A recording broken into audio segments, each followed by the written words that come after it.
Sometimes when we hear someone say that God is incomprehensible, we sort of react negatively to that. Well, can't I know him? Can't I come to know him? And of course, the Bible is God's self-revelation. He has revealed himself so that we can come to know him in a personal way, and that we can come to know something about him. But if you stop and think about it, if God is truly the infinite God, then my poor little mind, and even the best theological minds that have ever lived, will not be able to comprehend him in his fullness. By definition, if I could comprehend him, I would be as great as he is. And so this is a very important part of our God is not a little God. He is not small enough that I can get all of him into my mind or into a book. We are grateful that he has revealed enough of himself, and that he has provided for our salvation, that we can come to have some understanding of him, and can come into fellowship with him, to live rightly in fellowship with him, and to think rightly about him, though not exhaustively. But the incomprehensibility of God is also an important part of our worship.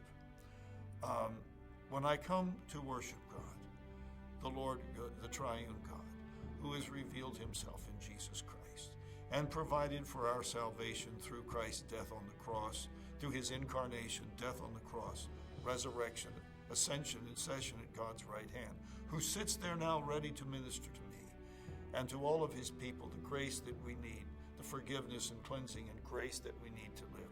When I worship him, I worship him with adoration for all that I know about him, for his great love and his redemption. But I also worship with a sense of awe, because I realize that this God is so much more than what I understand. C.S. Lewis has a good statement somewhere, though, that the prayer before all prayers is that it be the real I who prays, and it be the real thou to whom I pray. And so it's important, if we're going to pray to the real God, and not to some God that we've made up in our own minds, some limited idea of God, which really turns out to be an idol, even if it is not shaped in an image, that we remember that God, he has revealed himself, and that revelation is wonderful. It's our salvation. We are accountable before it. And we are amazed at his love for us. And yet, he is far, far more than that. I think sometimes some of the hard passages in the Bible help us to remember that. Some of the things that people are squeamish about in the Old Testament. You just need to remember that we can't put God in our box. And when we say define the love of God, it's not defined by my idea of love. It's defined by God himself in Scripture and what he has done and how he has revealed himself. So the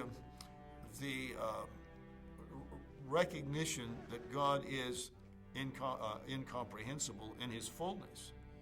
He's knowable in that he is revealed. If he hadn't revealed himself, we wouldn't know anything.